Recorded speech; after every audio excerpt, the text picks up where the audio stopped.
ये मैं केवल आवाज चेक कर रहा था कि आवाज अब तक मेरी पहुंच रही है कि नहीं।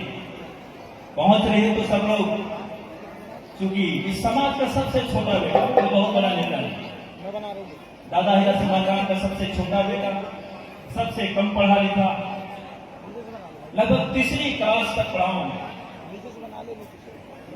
मेरे बोलने चलने के ढंग ने मुझे यहां तक पहुंचाया, आपका आशीर्वाद रहा है। मैं जिस समाज में पैदा हुआ हूं उससे गौरवान्वित होता हूं और मैं कार्यक्रम में अपनी बातों को रखने से पहले शुरुआत करता हूं कि गुरु ग्रंथ कर्तव्य बिना भटक गया सारा गुणवाना, वरना हम कल भी राजा थे तो आज भी राजा हूं।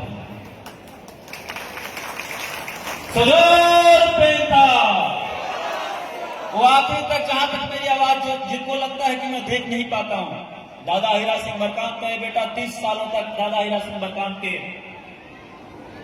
उस आंदोलन से जुड़ा रहा है। 11 बार जेल यात्राएं करने के बाद मेरा कदम काठी ये बना कि मैं तीसरी पास हूं और उम्मीद करता हूं कि आपके इस क्लास में आप लोगों ने उम्मीद किया तो मैं चाहता हूं कि इस लड़ाई में कभी आवश्यकता पड़े तो मेरी लाश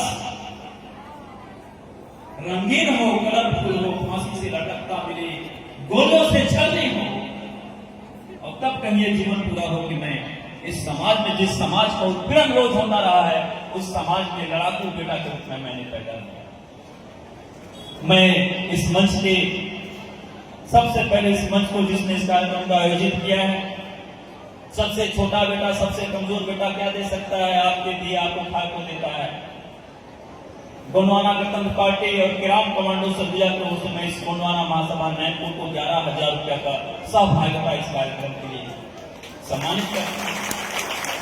पैसे आपके हैं, आपने मुझे दिया है, जन्म दिया है, मेरी शादी ब्याह क्या है, मरुपतो क्रियाक्रम भी आपके हाथों होगा। भैया बता रहे थे कि छत्तीसगढ़ से आया हूं, नहीं, मैं छत्तीसगढ़, मेरा पूर्वज गया है मध्य प्रदेश से, लांजीगढ़ से।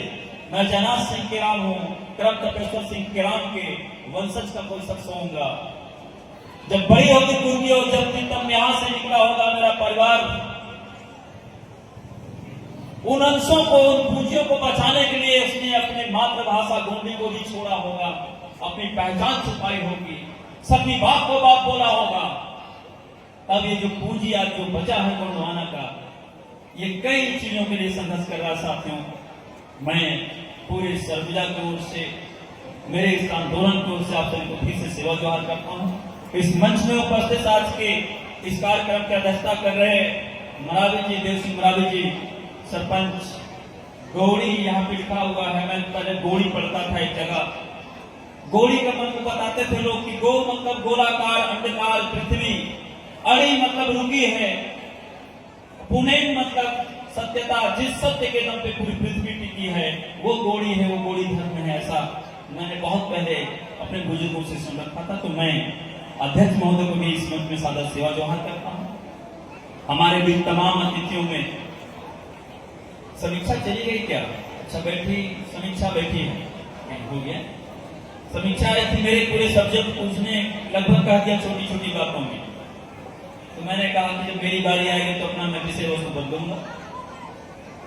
मैं मंच के नीचे, ऊपर आने से पहले नीचे जितने बैठे हैं इस देश के, हो आदिवासियत का अपमान और खून न खोले सीने का, हो आदिवासियत का अपमान और खून न खोले सीने का, वह खून नहीं आदिवासियों का होगा किसी कमीने का। मैं आपसे 15-20 मिनट भी ले सकता हूं, कोशिश करूंगा कम से कम समय में आपकी बातों को आपको समर्पित करूं, जो कुछ मैंने आपसे सीखा है आपको दूं। मैंने पहले कहा है कि मैं बहुत पढ़ा लिखा नहीं हूं, आपके जूठा को खाकर यहां तक पहुंचा हूं। कितना जानता हूं कि आप विद्वान हूं, मैं मुझमें कुछ आता नहीं। ये तो आप लोगों ने बुलाया है कुछ सीखने के लिए, समझने के लिए तो आया हूं। मैं चाहता हूं कि कुछ सीख कर यहां से स्नैनपुर की धरती से जाऊं, कमलेश भाई से सीखूं। मैं कल मैं इशारा कर रहा था कि बहुत परेशान है क्या? बोले नहीं दादा, परेशान तो नहीं हूं, हैरान हूं। बोले तो ये सबसे पहले मंच में उपस्थित मेरे जितने अतिथि रहे हैं, अतिथियों में मैं सभी का नाम तो नहीं जानता। डॉक्टर जेपी चिचाम जी का नाम मेरे पास रहा है, शिशु रोग विशेषज्ञ रहे। डॉक्टर मोनिका भगत जी, ये चिचाम जी ने भी स्त्री रोग विशेषज्ञ रहे हैं।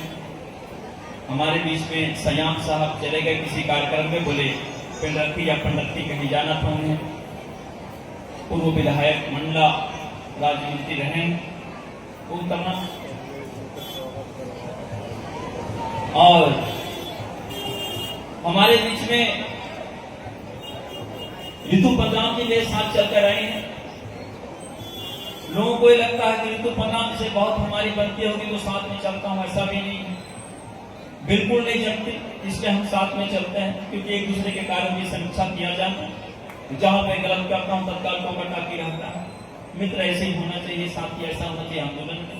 हमारे बीच में अधिवक्ता रिंकी पंद्राम जी हमारे साथ में, हमारे बीच में कल नगर अध्यक्ष गोंडवाना पार्टी में जनतमात सती प्रकोष्ठ की मकान जी, तमाम अतिथियों को मैं जो है जिनका नाम जानता हूं, मेरे बात में सामने है।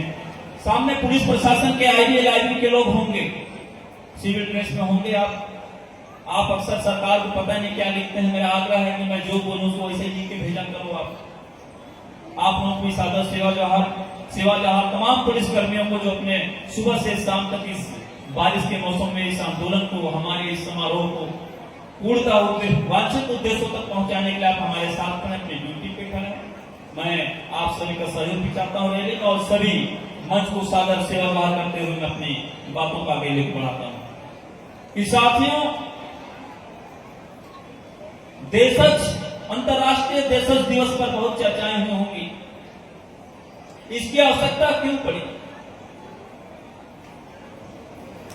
हम आदिवासियों को, मैं पूरे विश्व की बात करता हूं कि पूरे विश्व के कोने कोने पर सबसे ज्यादा विस्थापन, सबसे ज्यादा किसी की जमीनें छीनी गई, सबसे ज्यादा किसी को गुलाम बनाया गया, सबके साथ सबसे ज्यादा किसी के साथ अत्याचार हुआ, तो हम थे जो कभी आदिवासियत के नाम पर आदिवासी कहलाए और कभी हम जो है गोंडवाना भूमि के नाम पर गोंडियन कहलाए, गोंडवाना लैंड के मालिक है। 1750 साल तक इस देश पे राज करने वाले लोग जिनका वैभवशाली इतिहास रहा है, आजादी के बाद क्या मिला आपको? लाचारी, बेरोजगारी, मार, विस्थापन। आज जिस गली को, जिस कारखाने को, जिस सड़कों को देख ले उसमें मजदूरी करने वाला शख्स कौन है? तो आप और हमारे बीच के मेरे बच्चे हैं, मेरे माँ बाप हैं, मेरे बहन वहां पर काम करते हैं। किसी को गोली मारी जा रही है तो हमारे लोग मारे जा रहे हैं, किसी की जमीन छीनी जा रही है तो हमारी जमीन छीनी जा रही है। और हम इसलिए कहते हैं, इस मंच से मैं कहता हूं कि आपसे मेरा आग्रह है कि आदिवासियों को, गोंडियन लोगों को, गोंडवाना समाज के मालिकों को, उनके वंशजों को, उनके पीढ़ियों को अपने हर समारोह को आंदोलन का रूप देना होगा, आंदोलन बनाना।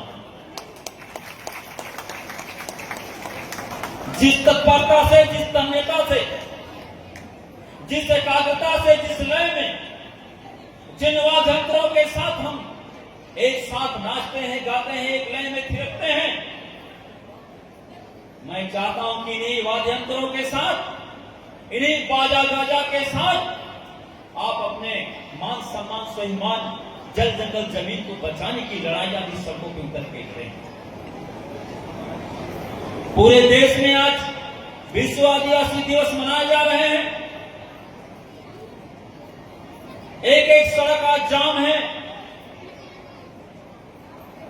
पूरे सड़कें जाम है, फ्लाईओवर जाम है। पूरे देश की मीडिया, पूरे देश के बड़े राजनीतिज्ञ, बड़े बड़े विशेषज्ञों का नजर इस आपके समारोह पे है, विश्व आदिवासी दिवस पर है। और उन्हें इस बात का डर है कि कहीं ये नाचने वालों को, इन गाने वालों को, इन त्योहार मनाने वालों को अगर इस बात को समझ में आ गया कि आंदोलन कैसे करना है, तो दूसरे ही दिन ये अपने ऐतिहासिक वैभवशाली साम्राज्य की जरूरत देंगे। लेकिन ये संभव हो नहीं पा रहा। युवा साथियों को मैं देख रहा हूं पूरे देश में। आप बताइए, आप कहां से आदिवासी कहलाते हैं? कहां से बताइए कि आपके अंदर कोई युवा साथी है? आपकी जमीनें छीनी जाती हैं। बस्तर में लाल हो गई पूरी जमीन। आदिवासियों को नक्सली के नाम पे रोज गोली मारा गया। 14 साल 12 साल की लड़कियों को उठा के ले गई फोर्स। मुझे कहने पे कोई डर नहीं, ये डर उनको होना चाहिए जो सरकार के नुमाइंदे उस पर चलते हैं। मैंने पहले आपको कहा है कि 11 बार जेल यात्रा मैंने किया है, तो 13 साल की उम्र में पहली जेल यात्रा मेरी रही है, और अच्छे बेहतर काम के लिए आंदोलन के। जिस दिन इस समाज के लोग जेल के डर से, फांसी के डर से, गोलियों के डर से अपनी मां बहन बेटों को लूटते देखेंगे, इस समाज का समूल नाश हो जाएगा, कुछ बचेगा भी नहीं। औपचारिक लड़ाई लड़ने का कोई मतलब नहीं। अगर आपने मुझे यहां पर बुलाया है तो मैं जानना चाहता हूं कि आपके अंदर कोई चीजें हैं। क्या ये आपका समारोह आंदोलन का रूप लेगा कभी? हम मार काट की बात नहीं करते। सबसे इस देश में अनुशासित कोई अनुशासन प्रिय कोई समाज रहा है, कोई समुदाय रहा है। घरों में तीर और कमान लेकर बैठने वाले लोग बता दें कि आज हमने किसी का कुछ शासकीय संपत्ति को कहीं बड़े स्तर पर हमने कोई बर्बाद किया। कोई फर्क नहीं पड़ता शासन चाहे कोई करे, कोई फर्क नहीं पड़ता शासन चाहे कोई करे। मैं धड़क कहता हूं कि राम करेंगे तो जंगल जंगल घुमाएंगे। जनता तो बेचारी सीता है, अबला है, कमजोर थी, इसको किसने घर पे? और कोई फर्क नहीं पड़ता शासन चाहे कोई करे। पांडव करेंगे तो जुआ में हाथ देंगे, कौरव करेंगे तो कपड़ा उतार देंगे। द्रौपदी का किसी ने इज्जत किया था क्या? और कोई फर्क नहीं पड़ता शासन भाजपा करे या कांग्रेस। आजादी के बाद आदिवासियों का सफर, पेड़ के नीचे समस्याओं पे चर्चा शुरू हुआ। 1936 में पहली बार अखिल गोंडवाना महासभा ने बैठक लिया और कहा कि आदिवासियों के हक अधिकारों की बात होनी चाहिए।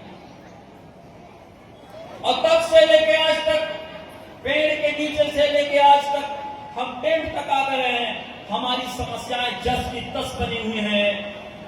तो क्या इस बहुसंख्यक समाज को, जिसने इस देश में 1750 साल तक रियासत चलाई है, क्या हमको शासन सत्ता के लिए, राजनीति के लिए सोचना नहीं चाहिए? अभी ऋतु प्रधान जी बता रही थी कि भाई बंटा में जमीन कम हो गया है। पहले 10 एकड़ जमीन था हमारे परिवार में, आज 5 एकड़ है। आने वाले समय में 2.5 एकड़ होगा, फिर 1 एकड़ होगा। भाजपा और कांग्रेस के राजनीति में अन्य प्रदेश के जो लोग आए, और लाखों में, करोड़ों में उनके कारोबार, उनकी जमीनें 100 एकड़, 200 एकड़, 500 एकड़ जमीनें हो गई।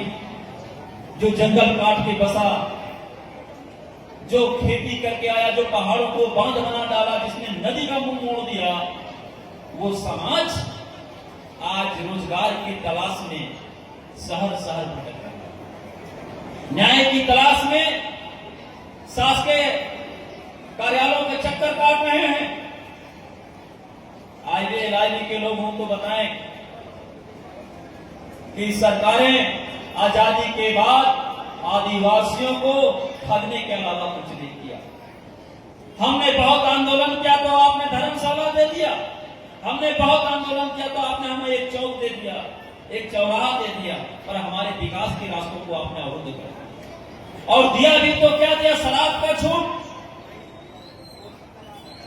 कि इनके संस्कृति में शराब है, इनको शराब का छूट दो, घर घर में शराब रहेगा। इनके बच्चे बचपन से शराबी होंगे, ये पढ़े लिखे कम होंगे, अपने अधिकारों की बात कम करेंगे, आपस में लड़ते रहेंगे, और इस तरह से आसानी से इनके नागरिक अधिकारों, इनके संवैधानिक अधिकारों, इनके तमाम अधिकारों को हमको इनको वंचित करके जो इनको दर दर भटकाएंगे। ये शासन सत्ता करने वाले लोगों को भीखमंगा बनाना के छोड़ दिया। दूर तक मेरी आवाजें दोस्तों तक जा रही है। हम साल में एक बार केवल सड़कों पे निकलते हैं। पिछले बार कई मैंने वीडियो देखे कि सड़कों में मस्त होकर हमारे लोग शराब के नशे में धुत होकर हमारा युवा साथी नाच रहा है और जय फरापेन जय गुणवाना बोल रहा है। आप बताओ कि इससे आपका स्वाभिमान बढ़ा है या घटा है? आप बताओ कौन कहता है कि ये समाज हमारा तो नाचने गाने का जगह तय था, तमाम त्योहार तय थे, हम रास्ता भटके हैं। हम जिसको जानते हैं उसको मानते नहीं। दादा हीरा सिंह मरकाम कहते रहे हैं कि हम जिसको जानते हैं उसको मानते नहीं और जिसको मानते हैं उसको जानते नहीं। सरगुजा में कहावत है कि जा रहे थे लटोरी पहुंच गए चढ़ेगा, सखी बाप को बाप बोलते हो अपने बाप को नेगा। जब तक हम गैरों के बाप को बाप बोलेंगे, जब तक हम दूसरे के गुरुओं को गुरु मानेंगे, जब तक हम दूसरे के महल को अपना महल मानेंगे, आप द्वार पार कहलाएंगे, भिखमंगे कहलाएंगे, लाचारी बेचेंगे। मेरे युवा साथियों से आग्रह है कि हम सब, मैं एक चीज भूल रहा था कि मैं आया हूं तो एक चीज छोड़ जाऊं, शायद यहां मेरा पहला कार्यक्रम रहा है। मैं कोशिश करता हूं आदिवासियत को तय करने के लिए कि आदिवासियत सब में है। जब तक हम खुद को नहीं जानेंगे, अपने समाज के रीति रिवाज और रूढ़ी को नहीं समझेंगे, तब तक मुझे ऐसा लगता है कि हमें अपने समाज के प्रति कोई प्रेम पैदा नहीं होगा। हम तब तक दूसरों को गुरु को अपना गुरु मानते हो।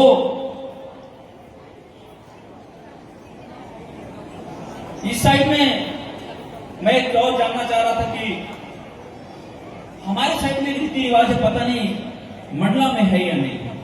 आदिवासियों में दो परंपराएं नहीं है। एक परंपरा यह कहा कि जब हमारे यहाँ कोई बच्चा पैदा होता है, छोटा सा बच्चा होता है, आप उसे पूछूंगा, आप लोग हाथ में बताएंगे ऐसा है या नहीं यहाँ पर, फिर मैं बात आगे बढ़ाऊंगा। हमारे सरगुजा में, छत्तीसगढ़ में जब कहीं आदिवासियों के यहाँ कोई बच्चा होता है, 6 दिन 10 दिन के अंदर उसका पंच बंधन संस्कार, बहुत जगह छठी संस्कार होती है। होता है कि नहीं होता? होता है क्या? होता है। 5 धागा, काला धागा जो है छोटे बच्चे के इसमें बांधा जाता है। बांधते हैं क्या? सही बात है माता जी लोग? नहीं मानते?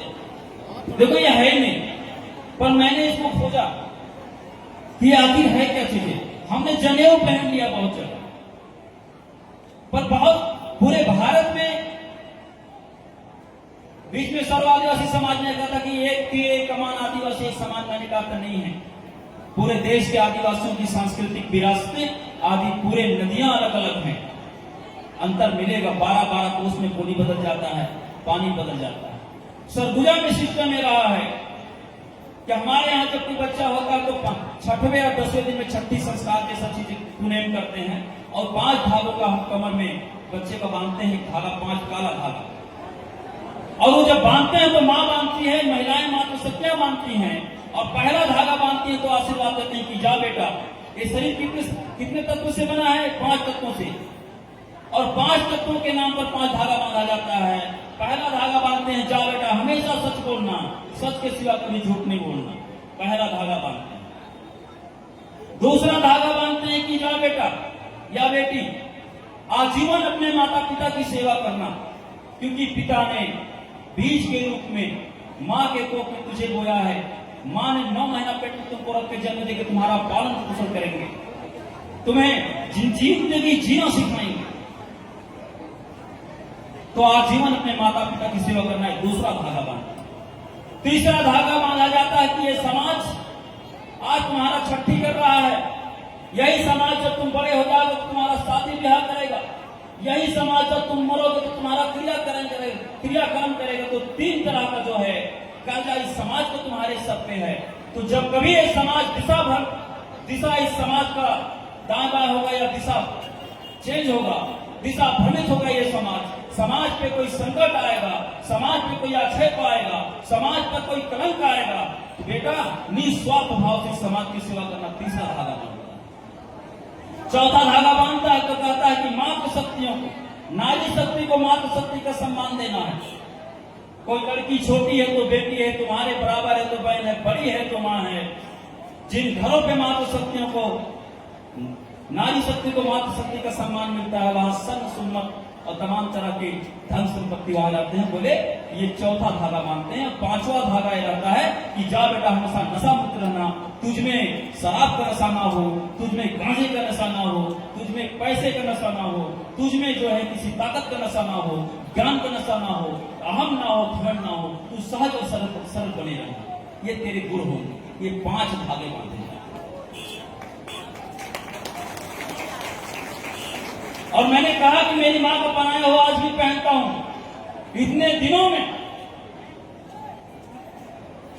6,500 एकड़ जमीन हमने सरगुजा में खाली करा, 150-200 से ज्यादा मकानें टूटी होंगी।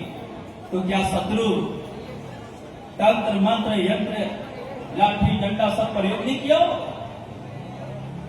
पर इस समाज का जो चलन था सरगुजा में आदिवासियों के बीच का, बहुत पहले आदिवासी को गाली दे रहे थे साहब। आदिवासी समाज सबसे गिरा हुआ समाज है बोलते हैं इन लोगों ने। कहा उनके विद्वान नहीं है। दादा हीरा सिंह मरकाम ने, मोतीलाल कंगाले जी ने कहा कि आदिवासी ही विज्ञान सम्मत है, प्रकृति सम्मत है। और वैज्ञानिक हम आज के लिए करोड़ साल पहले से हैं। कोरोना काल में सब कुछ समझ में आया उनको। उससे पहले सरगुजा में इन लोगों ने कहा कि यहाँ का आदिवासी बच्चा जब पैदा होता है छठी के दिन, जब गांव की सभी महिलाएं लोग इकट्ठा होते हैं बच्चे को खेलने के लिए, चूमने के लिए, नचाने के लिए, तो ये उस छोटे से बच्चे के पांव को, हाथ को उस पानी से धोते हैं जिसमें वाइन मिला होता है, जिसमें महुआ शराब होता है। सब बोले उसके मुंह में एक बूंद डाल दिया जाता है। बोले इसलिए इनके लोग प्रभाव होते हैं।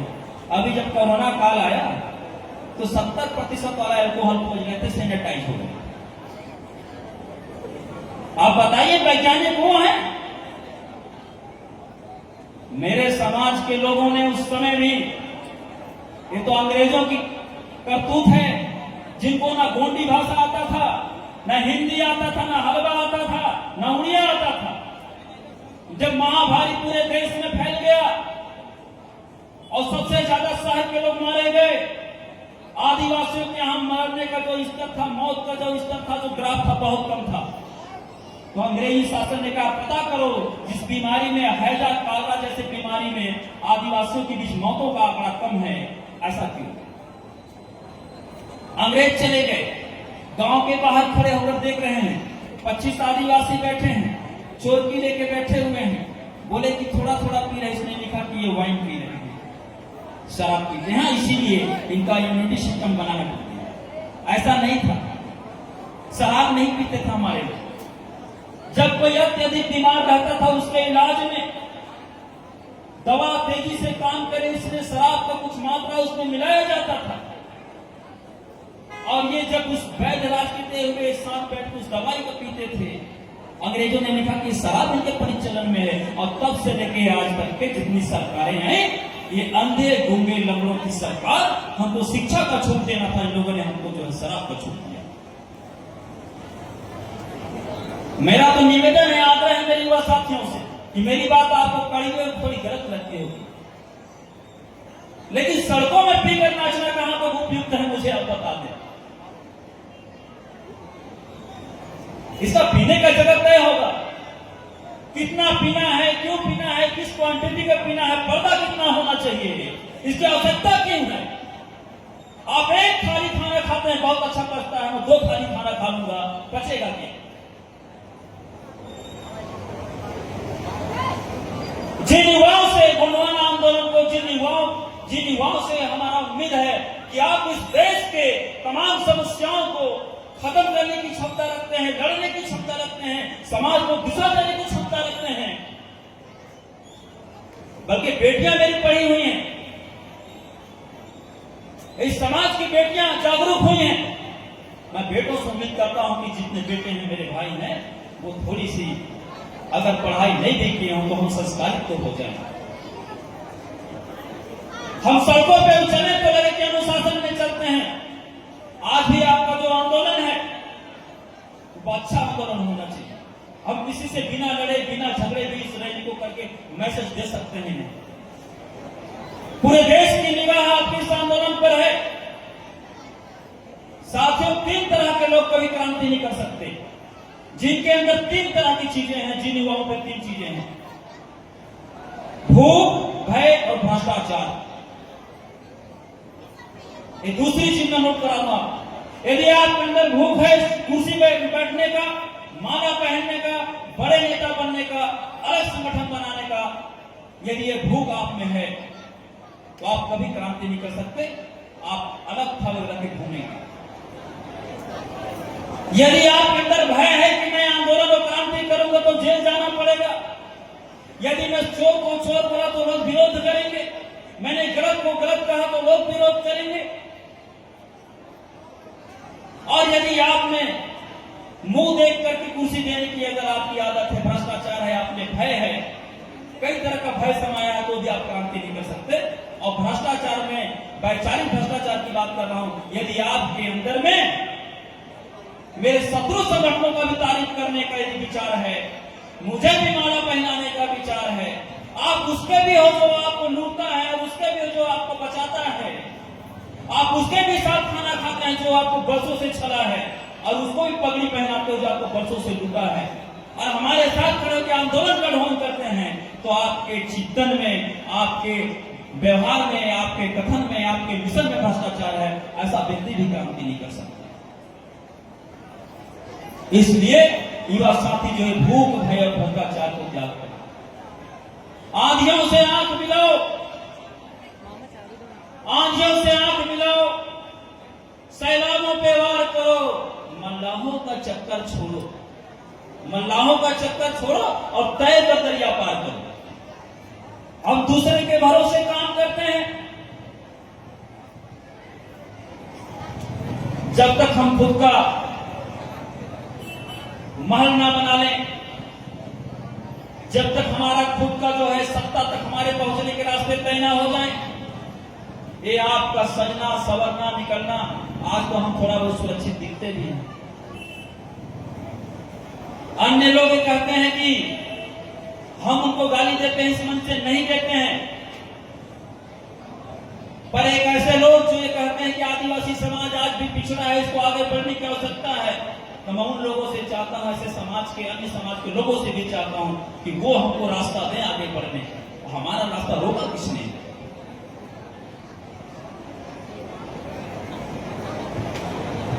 हो सकता है, इस बात को भी नोट कर लें, ये भी बहुत अजीब सी बात है मेरी, हो सकता है भारत किसी के लिए कि मातृभूमि हो, ये भारतवर्ष हो सकता है किसी के लिए मातृभूमि हो, पर हम आदिवासियों के लिए पितृभूमि है। क्या भूमि है? पितृभूमि है। अब मातृभूमि में कैसे बताता हूं, सबको तय कर देता हूं। मैं सूरजपुर का रहने वाला हूं, देवीपुर में मेरी माता का घर है और परिपता पारा में मेरे पिताजी का घर है। लोग मुझसे पूछते हैं कि भैया मातृभूमि, तो बताता हूं कि देवीपुर है, और पितृभूमि तो परिपत्रा पारा है। तो मुझे जमीन कहां मिलेगा? मैं दावे के साथ कहां जा सकता हूं? पितृभूमि में। मैं आदिवासियों के समारोह में आप सबको बता दूं साथियों कि ये भारत आपका मातृभूमि नहीं है, पितृभूमि है। आप बाहर के लोग नहीं हो, आप यही। ये हमारे बाप की जमीन है, पूर्वजों की जमीन है, और इसमें हमारा पहला हक बनता है। इसके देख रेख करने वाले हम लोग हैं, इसको सजाने का काम करने वाला हम लोग हैं। जो आज दावा करते हैं कि ये उनका मातृभूमि है, वो तय करें कि उनका पितृभूमि का। बहुत से नागपुर में बैठकर लोग चैलेंज करते हैं, इन बातों पे गौर करें। किसी ने कुछ कहा, आप मान लेते हैं, हम नहीं मानते इन बातों को। अगर कलम ना छीनी गई तो हिंदुस्तान बदलकर छोड़ेंगे, अगर कलम ना छीनी गई तो हिंदुस्तान बदलकर छोड़ेंगे। और इंसान क्या है? हम दुनिया का भगवान बदलकर छोड़ेंगे। हम अंगारे ही अंगारे जाएंगे जब तक दिन मान न निकलेगा, आंधी खुद बन जाएंगे जब तक तूफान न निकलेगा, जब तक तूफान न निकलेगा। जज्बा ये होनी चाहिए। आप बताइए, मध्य प्रदेश में पिछले 3 सालों में कितनी आदिवासी लड़कियों की लाश मिली है? सब देखे हैं, सब जानते हैं। ये तो अच्छा है कि यहाँ के युवा साथी कमलेश जैसे लोग यहाँ पर हैं, जो उतरते हैं यहाँ पर विरोध करते हैं, लेकिन सरकारें खामोश हैं। एक निर्भया कांड हुआ था दिल्ली में, एक ब्राह्मण समाज की लड़की के साथ गलत हुआ, पूरे देश में हंगामा हुआ, पूरे देश में रैलियां हुई, पूरे देश में अगरबत्ती जलाए, पूरे देश में मोमबत्ती जलाए। मेरे आदिवासी बेटियां रोज लूटी जाती हैं, रोज लाश मिलता है। बताइए ना, बताइए कौन आंसू बहाने आया? साथियों, पगड़ी लेके केवल चलने की जरूरत नहीं है। इस लड़ाई को जंगल से लेके जेल तक किया था, सड़क से लेकर रोड से लेकर कोर्ट तक किया था। आपको बनाना होगा। दादा हीरा सिंह मरकाम बोल के गए, हम तो मांस खाने वाले अपने नेता तक को खा गए। हम डॉक्टर अंबेडकर का मांस खा गए, हमने दादा हीरा सिंह मरकाम को खा गया, हम जो है काशीराम को खा गए, हम जो है कंगला माझी खा गए, हम जो है दुर्गावती खा गए। हम क्या क्या नहीं खा लिए, उसके बाद भी नहीं चले, आज भी नाच रहे हैं।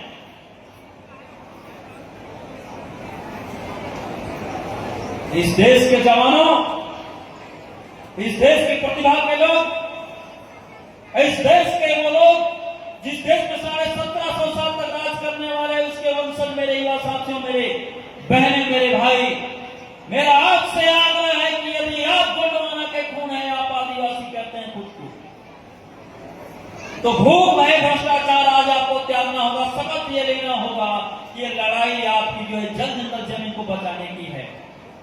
आप नाचे तो आंदोलन हो, आप गाएं तो आंदोलन हो, आप चले तो आंदोलन हो। एक पैर घर पे रखें, एक पैर खेत पे रखें, बाकी लगातार आपके जो दूसरा पैर हो, दूसरा कदम हो, जेल की ओर हो, उससे घबराए मत। नहीं तो इस देश को, इस विश्व को तो बचा नहीं सकते। इस विश्व को बचाने का एक ही तरीका है, आदिवासी जीवन पद्धति। ये लोग कहते हैं कि आदिवासी समाज कुछ नहीं जानता, उनसे कहिए आप फेरा तो ठीक ले लो यार। हम तो करोड़ों साल से, 10,000 करोड़ साल से हमारे लोग फेरा भी लेते हैं, विवाह में परिक्रमा भी करते हैं, किसी चीज में तो विधि सम्मत करते हैं। पृथ्वी जिस दिशा में चलती है, जिस तरह से हम नागर जोतते हैं, जिस दिशा में हमारा पानी घुसता है, जिस तरह से करेला कुल्लू नार चलता है, हम उस दिशा में फेरा लेते हैं। और हमको वो बताने आ रहे हैं, गैर हमको सिखाने आ रहे हैं कि इस समाज को जो है शिक्षा कैसे दिया जाता है। साथियों, मेरे जो युवा साथी ये तय करें कि आंदोलन आपका, आज का जो विश्व आदिवासी दिवस हम सब मना रहे हैं, इसकी आप सबको बधाई देते हुए ये कहना चाहता हूं कि ऐसा ही भीड़, ऐसा ही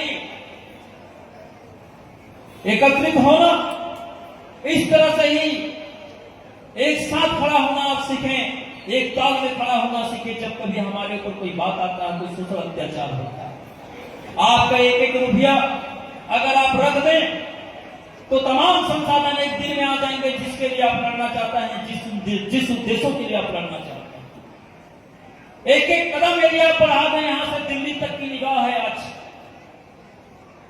सरकारें बहुत परेशान हैं कि जिनको हमने शराब का छूट दिया है, अचानक जज कैसे गएगा। ये 70-75 साल, 80 साल में जज देगा। हमने सोचा था कि बर्बाद हो जाए। वो शराब विष था। आपको लोग बताए कि विष किसको दिए? बोले शंकर जी को। कब दिए? तो संपत्ति के बंटवारे में। किधर है शंकर भैया? हलाहल पीने वाले लोगों, जिस शंकर को आप मूर्ति में खोजते हो, शिवलिंग में खोजते हो, पहाड़ों में, कैलाश में खोजते हो, असल में वो शंकर आपके अंदर है और विष आपको दिया गया है शराब के रूप में। ये तो अच्छा है कि आप जगे हैं और आजादी के 80 सालों के अंदर अंदर आप जग के सामने आ गए हैं। मैं बधाई देता हूं इस समाज के उन तमाम मेरे साथियों को जो इस आंदोलन के हिस्सा है। आपका आंदोलन अनुशासन के साथ हो। हम जब कभी निकले, हमारा भीड़ का तंत्र ऐसा ना हो कि जैसे बाकी लोग, बहुत से ऐसे संगठन हुए इस देश में जो इसके 25% भीड़ लेके नहीं चलते और बड़े बड़े जगहों तोड़ फोड़ करते हैं। पर मैं इस समाज से उम्मीद करता हूं, मेरे लोगों से उम्मीद करता हूं कि पूरा समाज को चलाने वाला ये राजा महाराजा का पीढ़ी इस आंदोलन को ऐतिहासिक, इस समारोह को ऐतिहासिक बनाते हुए अनुशासन प्रिय होने का अपना उचित दिखाएं। अधिकारी कर्मचारी जो यहाँ पर प्रशासनिक अधिकारी हैं, वो जरूर जो है वर्दी के अंदर पार्किंग नजर आते हैं, पर हमारे समाज का हिस्सा है। मेरा उनसे भी आग्रह है कि वो जो है आज के इस आंदोलन को सफल बनाने में हमारा जो है, इस समारोह को जो है सफल बनाने में हमारा जो योगदान है। मैं कुछ चीजों को भूल रहा था कि हमारे बीच में भैया कमलेश जी बहुत देर से खड़े हैं। मुझे लगता है कि हम लोगों ने इनका सम्मान नहीं किया। एक बार जोरदार ताली बजाने, और मैं चाहता हूं कि सम्मानित मंच में जो जिम्मेदार लोग हो आए, गौंड कमलेश सिंह जी का जो है स्वागत मैं चाहता हूं कि हम मंच पे इसलिए हो कि इस कार्यक्रम में इन्होंने बतौर अतिथि मुझे सीखने के लिए बुलाया कि आप नैनपुर आइए, आप यहाँ की मिट्टी से कुछ सीख के जाएंगे भैया, आंदोलन को नई ऊर्जा देंगे। साथियों, मैं पहले ही बताया कि